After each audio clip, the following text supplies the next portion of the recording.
Their energy level improved, their sleep was improving, their quality of life was improving. So in their mind, they wanted to stick with it. There's, obviously the other reasons of weight loss and so forth, but it was beyond that. It was beyond that for them. And they felt their symptoms were more in control. I mean, I had patients that told me that their voices, just the number or frequency of the voices per day was smaller. It was reducing. The voices internally were reducing. And I think that's a huge change for quality of life in an individual. So sticking to, a treatment that is helping that in addition to the medications that they're on is a big deal for people. It gives them hope. Dr. Shebani Sethi, a clinical associate professor of psychiatry at Stanford School of Medicine, just published a groundbreaking new pilot trial about ketogenic therapy in patients with both metabolic dysfunction and serious mental illness like bipolar disorder and schizophrenia. And the results were remarkable. In her study, she found that 75% of all participants were in recovery at the end of the study, and 100% who had metabolic syndrome had completely resolved metabolic syndrome. So we're going to get into all the details in this interview with Dr. Sethi, but Bazooki Group is proud to be a contributing funder to this study, and it's groundbreaking work like this that has helped fuel our Rethink Bipolar initiative. Rethink, researching therapeutic integration of nutritional ketosis in bipolar disorder, where we're now funding multiple other studies to help further investigate this. It's a proud moment for us to have been a part of this and the beginning of what clearly is going to be a tidal wave of new evidence coming out so we can learn more about ketogenic interventions for serious mental illness. So let's hear about this exciting study with this interview with Dr. Shebani Sethi. Welcome to Metabolic Mind, a nonprofit initiative of Bazooki Group, transforming the study and treatment of mental disorders by exploring the connection between metabolism and brain health. Thank you for joining us on this journey. Well, Dr. Sethi, welcome back to Metabolic Mind. Thank you for having me. Yeah, I'm very excited to have you because we get to talk about the results of your paper that was just published. And, it was really the first paper about ketogenic diet intervention for serious mental illness since 1965, which sounds pretty amazing and sort of absurd at the same time that there was such a long period of time without research in this specific field when there was already a hint that it was something that could be helpful. So let's rewind for a second back to when you designed this trial and wanted to study this. What was your motivation? What led you to want to do this? Yeah, so there were two things that motivated me. One was patients that I saw during my medical training that were improving while they were on dietary interventions, while they were also trying to lose weight. So I came from the obesity medicine side where I saw patients with psychiatric conditions improving. And so that got me really curious to basically explore the ketogenic diet in particular, because it was being used for weight loss as well as epilepsy at the time. And that's how I learned about that. And I wanted to understand why this was working in patients, not just with weight, but also with psychiatric symptoms. The other motivation that I had was a lot of the patients that I treat have problems with metabolic syndrome or insulin resistance or obesity or some kind of metabolic problem. And so I wanted to understand if this intervention could also help their side effects, because the rates of obesity and metabolic syndrome are a lot higher in the patient population with serious mental illness. So there are basically two questions that I was trying to understand with this pilot trial, and wanted to understand what the signals would be. Yeah, I mean, it really is interesting how you can approach it from two different angles. One is the metabolic health angle, which, as you mentioned, patients, especially on a lot of these medications and with diagnoses of bipolar disorder or schizophrenia, have significant metabolic dysfunction, but also from the psychiatric symptom standpoint. And it looks like ketogenic therapy can help address both of them. So how did you design the trial to try and answer these questions, and who was involved, and give us some of that background? Yeah, so the way that I designed the trial, first of all, there wasn't other studies looking at this. It was mostly case series or observational data. So the next step from that in terms of the evidence would be a pilot study. So I thought about doing a pilot study, and it is a one-arm study where everyone gets the intervention, and the inclusion criteria were basically to include those that had a psychiatric diagnosis like schizophrenia or bipolar, as well as having some type of metabolic abnormality, any kind of abnormality, whether that's cholesterol or sugar, or whether that was overweight or obesity or metabolic syndrome. So I took anyone that had a metabolic dysfunction as well as a diagnosis in order to answer that question. Yeah, and I think that's a really important point, that it was sort of the combination of a psychiatric diagnosis and a metabolic diagnosis, and sort of the patients had those combined. And that's kind of what led to some of the pretty dramatic findings, I think, because of this patient population, that you saw improvements in both the psychiatric symptoms and the metabolic symptoms. But first, how long was the intervention, and what type of diet was the intervention? So it was a 4-month duration for the study, that each individual would have to do the ketogenic diet for 4 months. Actually, a lot of folks decided to continue with that. However, the duration was 4 months, and the intervention was a ketogenic diet, which was basically, or is basically, a high fat, low carbohydrate, moderate protein diet. Yep. And so 4 months, a lot of ketogenic trials are maybe 6 weeks and 12 weeks. So 4 months is, I guess you could say, long for that, for a trial. But for, we've all seen examples of people who've been on ketogenic diets for years and years and years. So what did you find about people being able to adhere to the ketogenic diet over 4 months? So surprisingly, people actually were pretty adherent to the intervention. And I think that's a question that I get a lot, like, how are people sustaining this diet? How are they able to continue on it for a 4-month period or longer? And the adherence levels were above 80%. We did analyze the data based on those who were adherent versus semi-adherent and looked at the differences. And we saw there was greater benefit with those that actually were fully adherent versus semi-adherent. So that implied some kind of, potential dose response relationship to this, which is interesting, I think, to look at moving forward also. Yeah, I think that is really interesting. But just the adherence of over 80%, I think, is so important, because so many people, doctors, dietitians, nutritionists, nurses, who aren't familiar with ketogenic interventions might just brush it off and say, it's too hard, nobody can stick with it. But here's a population with a psychiatric diagnosis, with metabolic dysfunction, and they were able to stick with it. And so do you think part of it is, once you see these benefits and results that you haven't been able to see with other treatments, that's sort of motivation in itself to stick with it? Do you think that had something to do with it?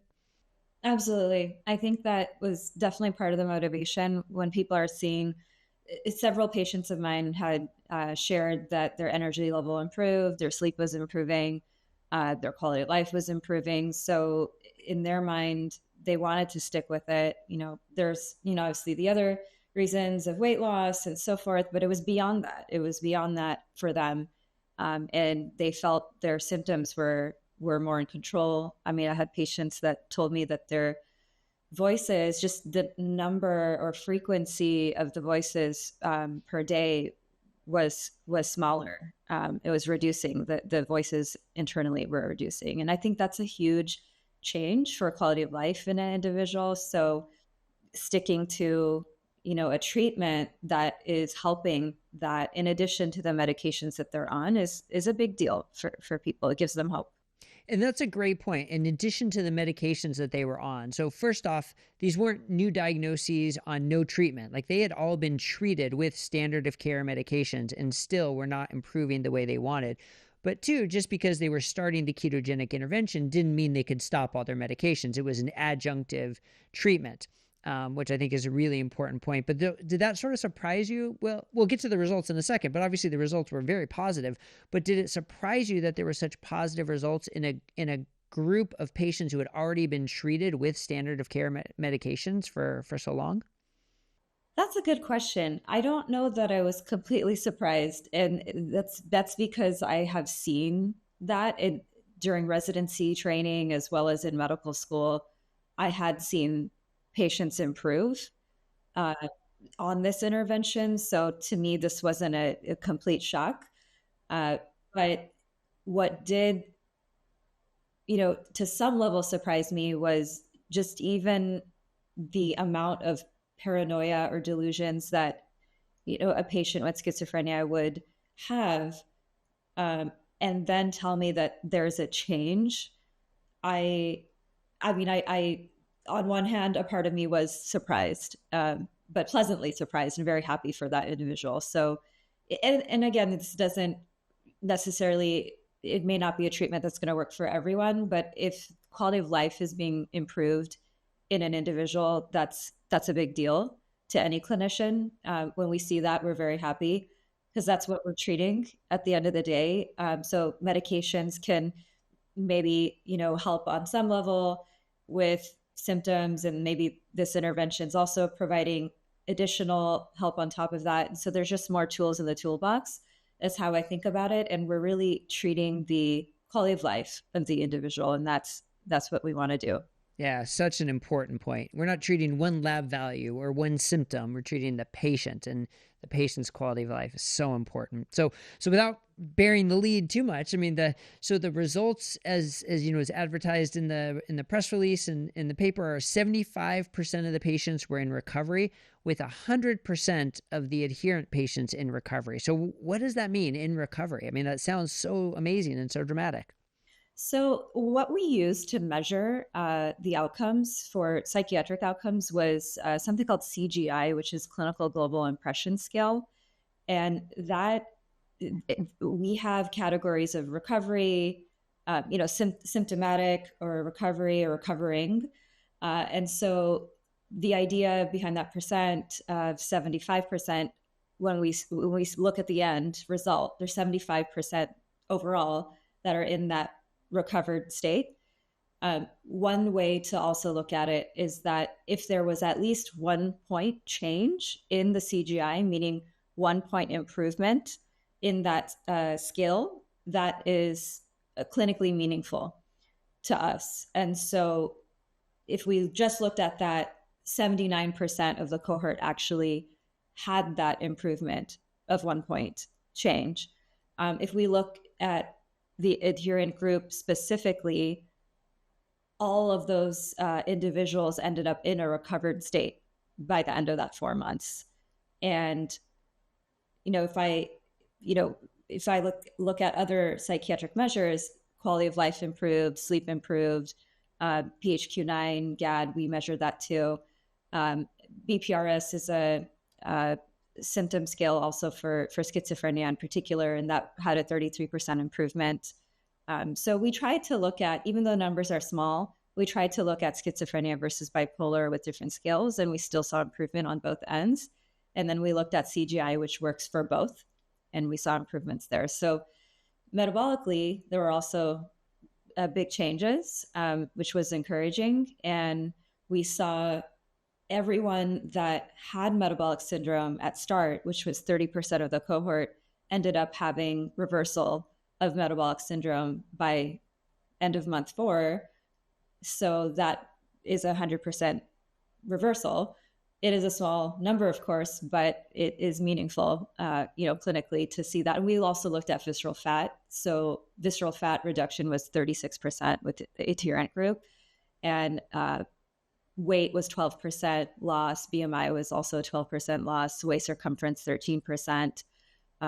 And overall, there was about 30% decrease in the insulin resistance marker that we use to measure insulin resistance, the HOMA-IR, 25% drop in triglycerides. So overall, pretty positive results metabolically as well as psychiatrically. Yeah, I mean, very impressive, 100% resolution of metabolic syndrome. And I think with communicating the results of the study, something like that, complete resolution of metabolic syndrome, people can really sort of internalize that and understand that, physicians and the general public. When it comes to the changes in the psychiatric measures, a lot of people, including physicians who aren't, non-psychiatrists, don't really understand what that means. So I think that's where the communication is sort of challenging for the general physician to understand. But I like how you brought it back to quality of life, and the way you define recovery, and that it was really dramatic. But now here, the next question, you mentioned 12% weight loss. So some people might say, well, they lost weight and that's why they improved. I mean, do we know it was something more than just a weight loss? And one answer could be, who cares, right? The patients don't care. They're feeling so much better. They don't really care. But for those who want to nail down the mechanism, do you think there's something to say, was it the weight loss or was it something beyond the weight loss? So my personal opinion, it's beyond the weight loss. But I think, we have research and studies that look at mechanisms with the ketogenic diet, and especially with epilepsy as well, with patients that have not necessarily had weight loss, or that wasn't the aim of the study, but it's to look at what happens with seizures and reduction of seizures with the ketogenic intervention. And so we do know that there are other mechanisms at play here. Obviously insulin resistance is one thing I mentioned, but that's also not the whole picture. There are, what's interesting is that the medications that we do use for bipolar and schizophrenia are anti-seizure medications. And so some of them can lead to weight gain, in fact. And so that is an interesting, clinical scenario where you have a ketogenic diet actually working maybe potentially similar to the medications, which are stabilizing neural membranes. We think mood stabilization has something to do with that. And so I think that there are a lot of different mechanisms. And one of the really promising, I think, outcomes of this pilot study in some way too, is that there are other randomized controlled trials now looking at the ketogenic diet intervention mechanistically in bipolar and schizophrenia to actually look at that root cause of what those mechanisms are. So Dr. Judy Ford at UCSF is doing an RCT.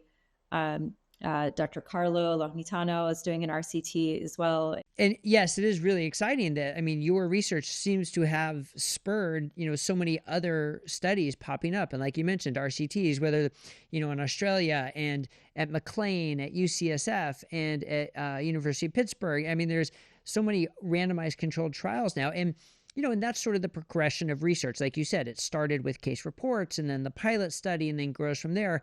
So now that we have such encouraging results from your pilot study, what do you think it means? What is the impact on clinical practice? Because there are physicians seeing patients now wondering, now that we have the results of this pilot trial, can I start treating my patients this way? Or do I need to wait for the randomized control trial? So how do you personally and in your communication with other physicians help them sort of wrap their heads around that? Yeah, that's a great question. And so the randomized control trials are ongoing. I think in terms of the using this treatment in clinical practice, I don't see what would be the harm.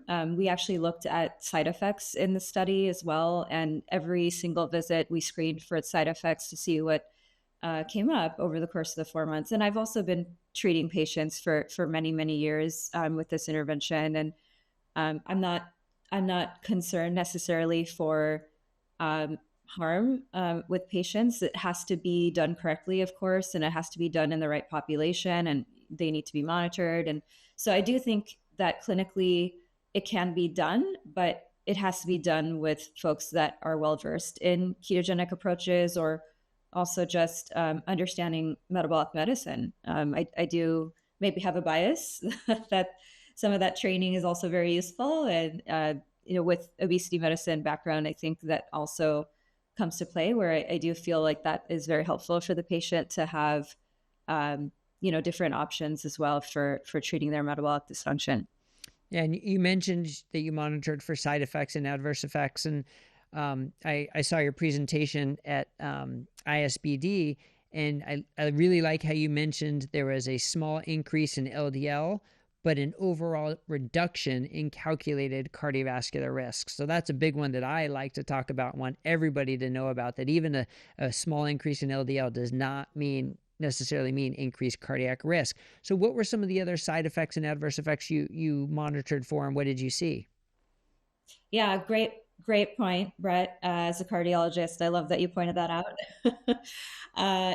So side effects wise, they were minimal, but within the first 3 weeks during that keto adaptation period, of course, I did see what I was expecting to see, which was sometimes constipation or headache or fatigue. But those did resolve by week 3 for patients. And after week 3, there was not very, very minimal to no side effects. Yeah. So it's very exciting to have this trial completed and now published and now doing all the publication or all the press and the education about it. So what is next for you then? Yeah, well, I love treating patients. So I'm going to focus on patient care, access to care, treatment, and also developing the field further with other research work, as well as collaborating with other great scientists. So that's the plan. And do you think the day will come where ketogenic therapy is first-line intervention for serious mental illness? I'm not sure, but I'm optimistic that it will at least be an adjunctive medication Yeah. or And, intervention. and certainly from these results, it seems like it should be, especially in the population that has metabolic dysfunction. So I guess one of the next questions is, does it also apply to people without metabolic dysfunction, which is something that research is also looking at now? But in your clinical experience, do the results also apply to people without metabolic dysfunction? Yeah, so clinically, I do see benefits for some patients. So I can't speak to because the research is not there yet, but I do see there's a lot of research in that area as well. But I'm very hopeful and optimistic about it. Well, great. Well, thank you for joining us and congratulations on your study. And we look forward to hearing more from you in the future. Thank you. Learn more by checking out our research page and signing up for our newsletter at metabolicmind.org.